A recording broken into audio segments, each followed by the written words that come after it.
ఒకసారి ఒక business man పార్క్లో కూర్చొని చాలా టెన్షన్గా ఫీల్ అవుతుంటాడు. ఈ టెన్షన్ని చూసిన దూరం నుండి ఒక వ్యక్తి వచ్చి నీ ప్రాబ్లం ఏంటి, ఎందుకు ఇంత టెన్షన్గా ఉన్నావు అని అడుగుతాడు. ఆ వ్యక్తి ఏం మాట్లాడు, మళ్ళీ అడుగుతాడు నీ ప్రాబ్లం ఏంటి అని అడుగుతాడు. అప్పుడు ఆ బిజినెస్ మ్యాన్, సార్ నేను ఒక బిజినెస్ నడుపుతున్నాను, అది చాలా లాస్లో వెళ్తుంది, నాకున్న టాలెంట్తో దాన్ని ముందు తీసుకెళ్ళగలను, బట్ నాకు ఫైనాన్షియల్ సపోర్ట్ లేదు. ఆ సపోర్ట్ కోసం చాలామందిని అడిగాను, ఎవరు హెల్ప్ చేయట్లేదు, బట్ నాకు కొద్దిగా మనీ దొరికితే నా బిజినెస్ని ఖచ్చితంగా ముందు తీసుకెళ్తాను అంటాడు. అప్పుడు ఆ వ్యక్తి నవ్వి, నీకు ఎంత అమౌంట్ కావాలి అంటాడు. వాట్ అంటాడు. ఎస్, ఎంత అమౌంట్ కావాలి అంటాడు. సార్ నాకు దాదాపు ₹1,00,00,000 కావాలి అంటాడు.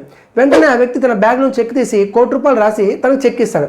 అయితే కండిషన్ ఏంటంటే నెక్స్ట్ ఇయర్ ఇదే టైం కల్లా నా చెక్ తీసుకొచ్చి నాకు ఇచ్చే, లేదా నా అమౌంట్ ఇచ్చే, నేను ఇక్కడే ఉంటాను, ఇక్కడ ఎవరు అడిగినా చెప్తాను అంటాడు. ఈ వ్యక్తి హ్యాపీగా నవ్వుకుంటూ థ్యాంక్ యూ సార్, నాకు చాలా సపోర్ట్ చేశారని చెక్ తీసుకుని వెళ్ళిపోతాడు.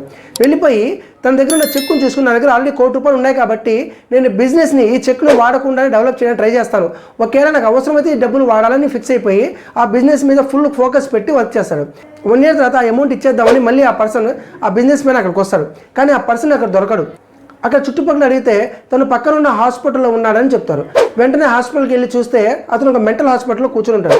ఆ సిస్టర్ అడుగుతారు, సిస్టర్ ఏమైంది తనకంటే, తనకు సైకియాట్రిక్ డిజార్డర్ ఉందండి, తనకు మెంటల్, తను మంచి బిజినెస్ మ్యాన్, తన బెస్ట్ ఫ్రెండ్ తన మోసం చేయడం వల్ల చాలా డిసప్పాయింట్ అయ్యి మెంటల్లీ డిజార్డర్గా అయిపోయారండి, అందరినీ నేను బిజినెస్ మ్యాన్ అని చెప్పుకుంటూ ఉంటాడు, ఎవరైనా నాకు హెల్ప్ అడిగితే వాళ్ళకి చెక్ రాసిస్తూ ఉంటాను అన్నాడు.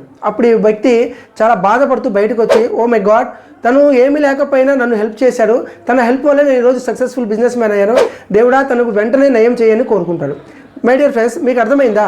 ఎప్పుడైనా మనం ఏదైనా పని చేయాలనుకున్నప్పుడు హార్ట్ఫుల్గా హార్డ్ వర్క్ చేస్తే మనకు ఆ పనిలో సక్సెస్ అనేది ఈజీగా జరుగుతుంది. మీరు కూడా మీ బిజినెస్ సక్సెస్ అవ్వాలనుకుంటే మనస్ఫూర్తిగా హార్డ్ వర్క్ చేయండి, ఖచ్చితంగా మీరు మీ బిజినెస్లో సక్సెస్ అవుతారు.